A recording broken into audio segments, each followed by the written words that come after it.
First I'll give you the problem, then I'll consider several solutions, show that they fail, then I'll give you my solution, and then I'll shut up.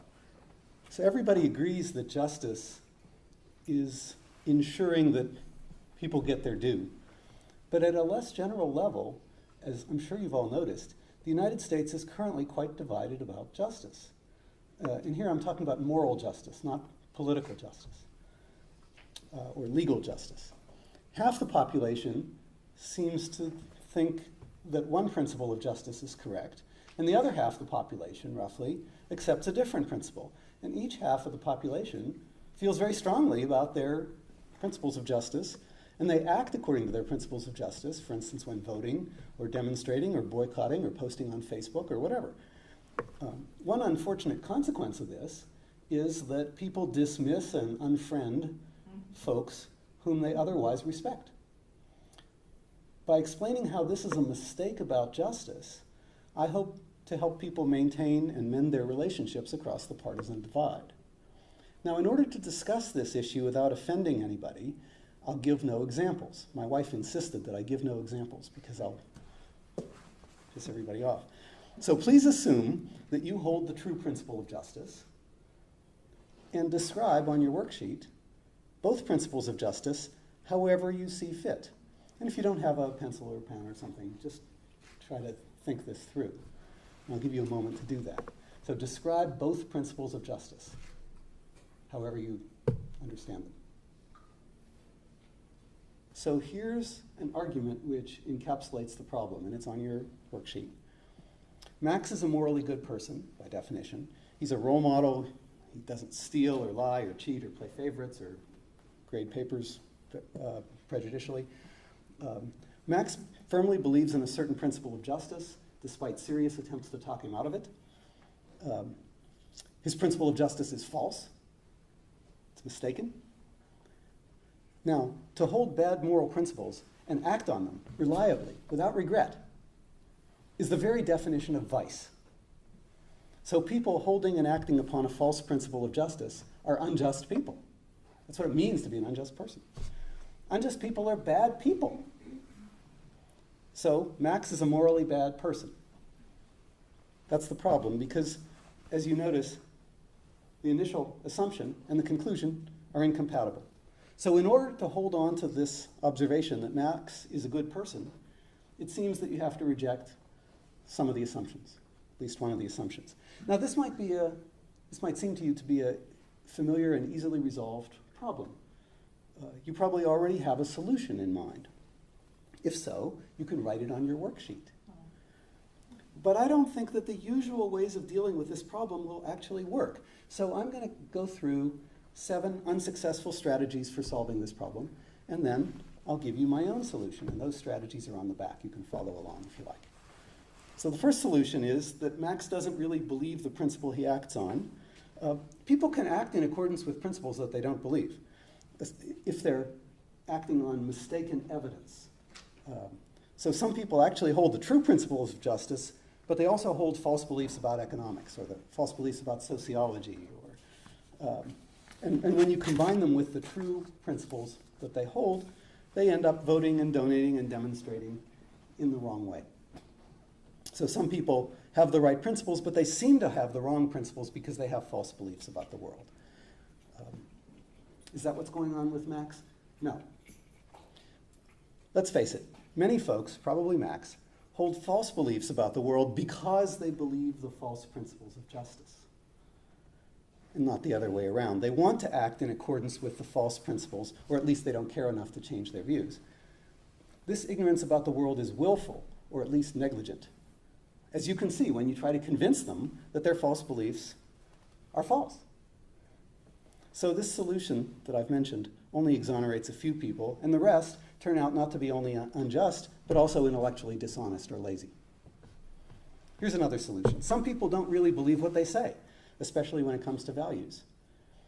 They espouse false principles because it's fashionable, or because it sounds good when you say it fast, or because their spouses believe the false principles, or whatever. But you prod them for a bit, and you discover that they're just mouthing slogans, which are at odds with their actual values.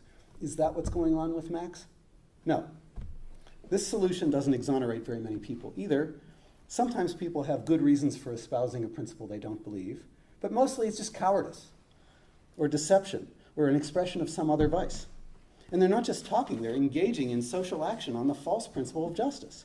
So these people may not be completely unjust, but they're far from the virtue of justice, and what's more, they're hypocrites. No good. Now you might say, the two principles are actually equivalent.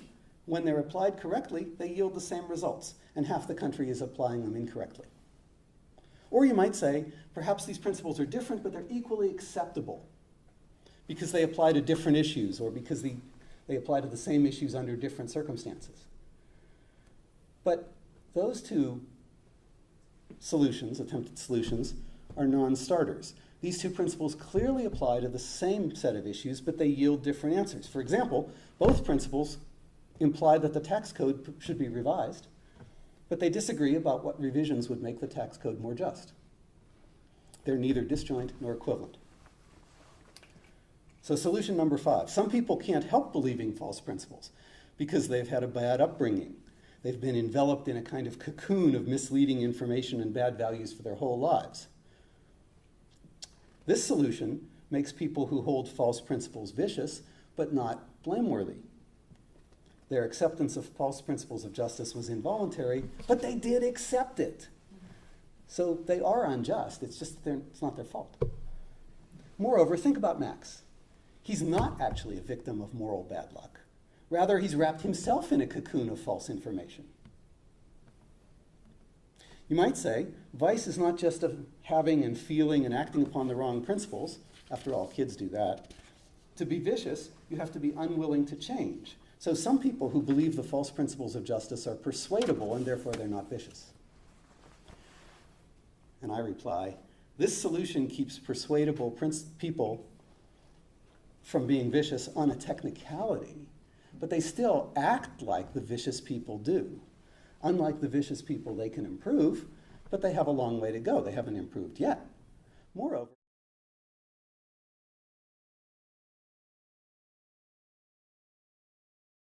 exonerates a few people at best. The last solution.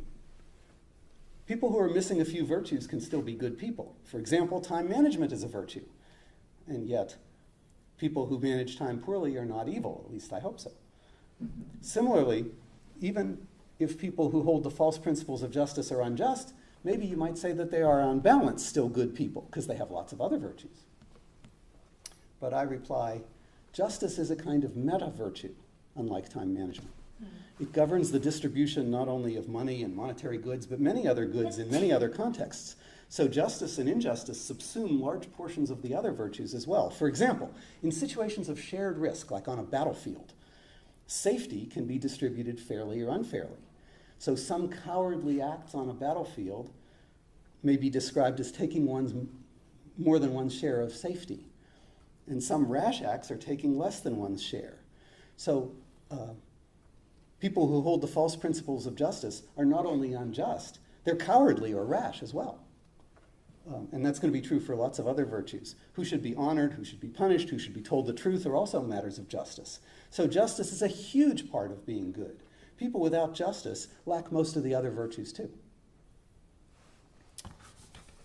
Okay, you might check your worksheets and see if I've debunked your solution.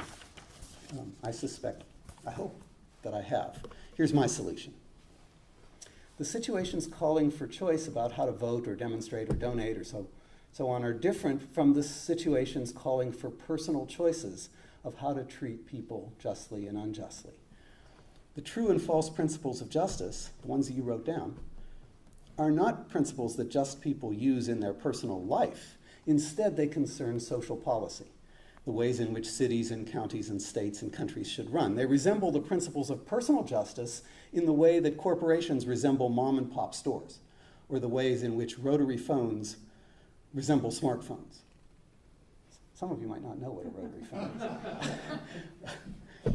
That is, they're not completely unrelated, but they're nevertheless quite different. Therefore, we can distinguish two character traits Civic justice is concerned with decisions about society, and personal justice is concerned with decisions about interpersonal matters.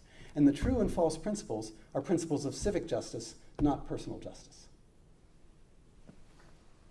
So a good person is someone who has the personal virtues. Thus, Max seems to be a good person because he is a good person.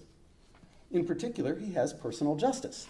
He seems like a bad person because when the talk turns to justice, he talks in terms of civic justice, and he offers the false principle of justice. His false principle indicates that he lacks civic justice, but civic justice is not a personal virtue anyway. So the problem with the argument I mentioned is equivocation. Statements 2, 3, and 4 are about civic justice. Statements 1, 5, and 6 are about personal justice. Let me close with this point, though. Personal virtue is not the whole story. Although civic justice is neither a personal virtue nor a personal vice, civic justice is a role virtue for citizens. Bad citizens can be good people, but one should also be a good citizen. And to be a good citizen, one must hold and act on the true principle of justice. We do have a duty to vote and donate and demonstrate for the right candidates to the right causes and so on. It's a duty we have qua citizen rather than qua person, but it's still a duty. So the problem with Max is not that he's a bad person, but he does have a moral failing, which is that he's a bad citizen.